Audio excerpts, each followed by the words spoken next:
Hi there, my friend. Welcome to Mindfulness with Matt, where I talk about how to live mindfully for a happier and more peaceful life. Today, I wanted to talk about addiction, specifically the subtle kinds that we don't talk about, but we all engage in. We typically think about addiction in terms of substances, things that are physical and external to us, but we often neglect the mental addictions that many of us are guilty of, either because we're just not aware of it or are just so normal to our society that we no longer think of them as addictions. So you might be thinking, hey, how dare you accuse me? I take care of myself, have a healthy relationship with alcohol and other substances, but rest assured, even had to catch myself when I'm engaging in these invisible addictions.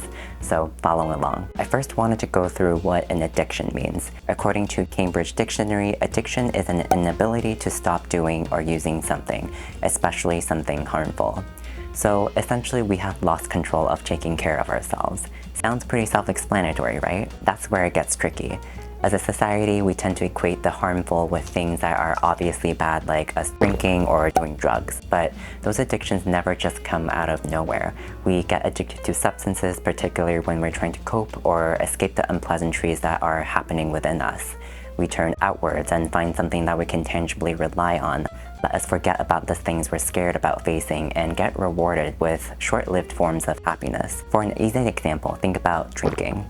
We drink in social settings so we can loosen up and have a good time connecting with others. Woo! Seems standard on the surface, but what we're also implying is that perhaps we're scared to be ourselves in the first place and are scared that being timid or uptight makes us unlikable. So at the end of the day, the root of addiction still comes from within, and we're letting the external take charge of our own happiness. Of course, this is not to discredit the exceptions to the case, for example, like children who grew up in substance abusing families and took those behaviors as normal. But I wanted to take us back to the idea of harmful.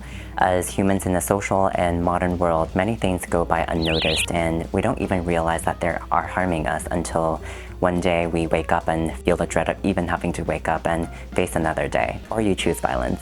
Some inevitably do take the substance route, but there are also an abundance of other ways that we deny ourselves that courage to face our inner fears. Talk about choosing your poison. Modern capitalism, am I right? And this is not to say they're bad, but it's important to recognize and troubleshoot them, so we stop running away from them like the plague. So in this sense, there are various implicit behaviors and routines that we partake in that actually fit the definition of addiction quite well, but they continue to go unaddressed. So it might actually be more helpful to think of addictions as an inability to stop doing or using something, especially something harmful, all the same definition, but adding to avoid addressing our fears, conscious or not.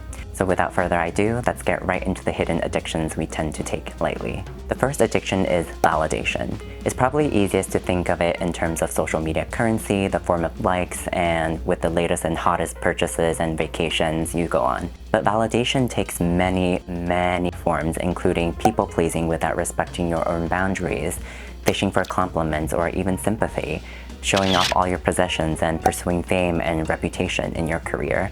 And it's normal. As humans, our brains were wired to conform because back in the days, like way back, being the outcast meant physical death to the predators in the wild. Unfortunately, despite all the modern developments that have made physical safety a given for many of us, we still fear the emotional death in our social circles, scared to be the outcast, the black sheep, and the one that people gossip about. And this has spiraled into the addiction of validation, where we are obsessively seeking feedback from others, whether we know them or not. That affirms our existence as valid and worthy.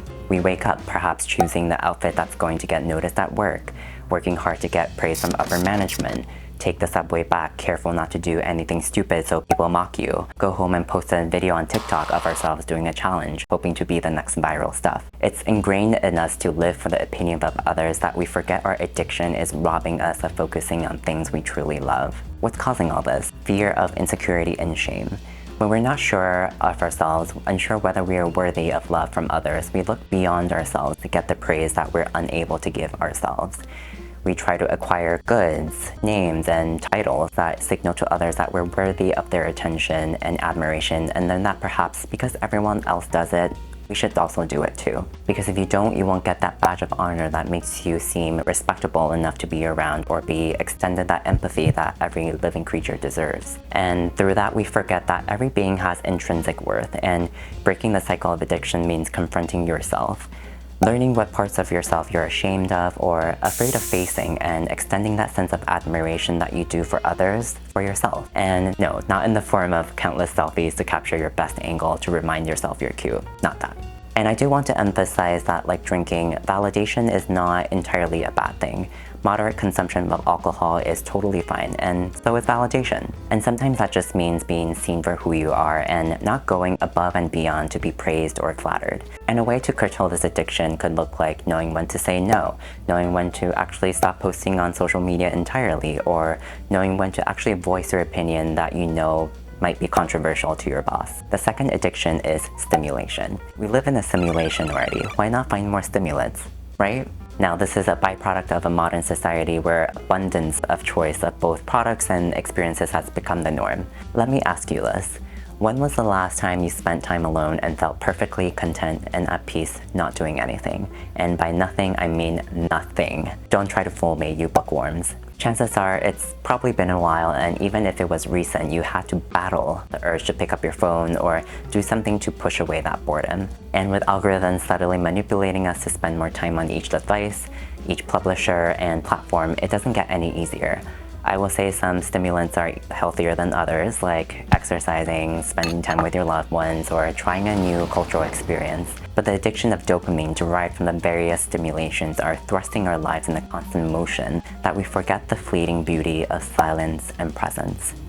In essence, more fun to learn about what Dua Lipa is up to than just sitting with yourself. With the addiction of stimulation, we're fearful of confronting the void and the nothingness that life is at the end of the day. We humans love narratives, make up stories and tales to give meaning to our own existence, to justify our actions, especially those that harm others. Without a narrative and without an explanation of sorts, we fall into that spiral of existentialism and doubt why we're even here. Is my life a joke? Should I just become a clown? Why am I doing what am I doing? So we turn to stimulants to push the daunting question away, to numb our senses, find the next thing to do so we don't have to sit around and think about our very physical being and whether we have any purpose in this lifetime. Now you might be saying, well then what's the point of just sitting around and facing that void that life is anyways? And that's when moderation again comes in. We can use stimulants to propel us forward into doing things that actually matter for us and making your own and other people's lives a better place to live. And that might look like trying a new hobby that results in finding a community that champions a good cause, or consuming content to learn about your subject you care about and sharing helpful tips on social media.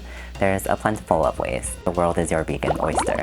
And even better, after a day of exhaustive stimulants, you can sit down with yourself, no distractions, no ruminating urges to do something, and feel at peace with not assigning any meaning with this crazy, chaotic human life of ours. The third and last addiction is passion and hard work. You might be wondering why I lumped passion and hard work together, and I know they're different, and we'll differentiate them in another video, but simply because we view those two things almost interchangeably these days, with common sayings like do what you love and work won't feel like work, to follow your passion.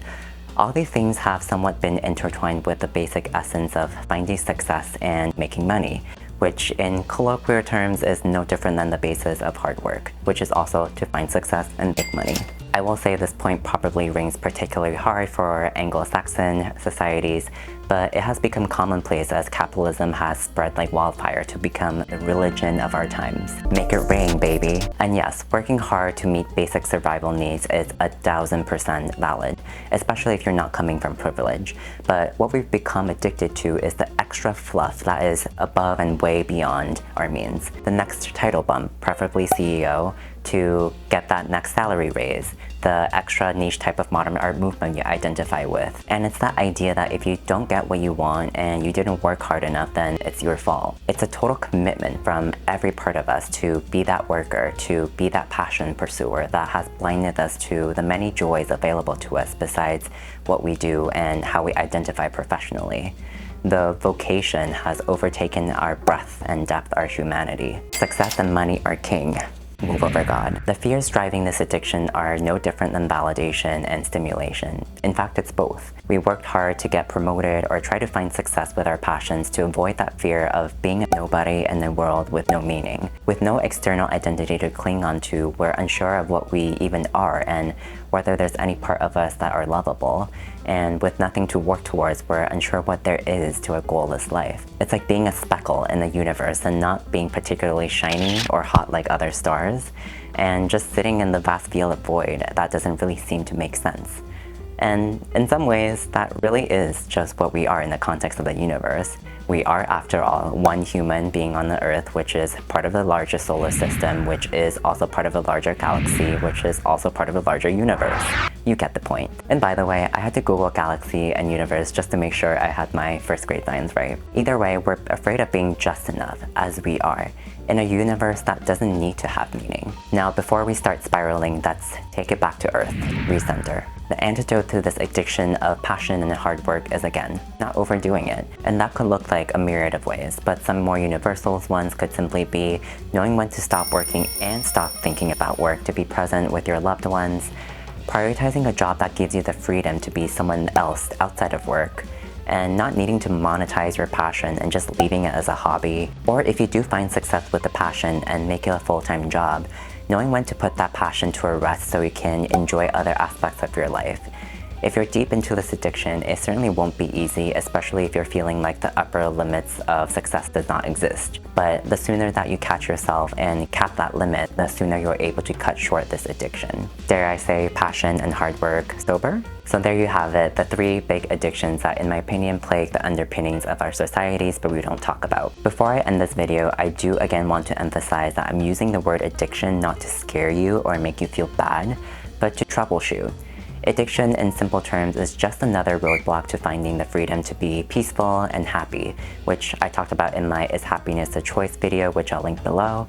And, being able to pinpoint the addiction is the first step to regaining your foot into the path of happiness and not letting the invisible forces that might seem normal guide your day-to-day intentions. I hope you have enjoyed this video as much as I did creating it. Let me know whether you think there are other addictions in our society that we don't talk about in the comments section. And as usual, don't forget to share, like, and subscribe. You got this. Till next time.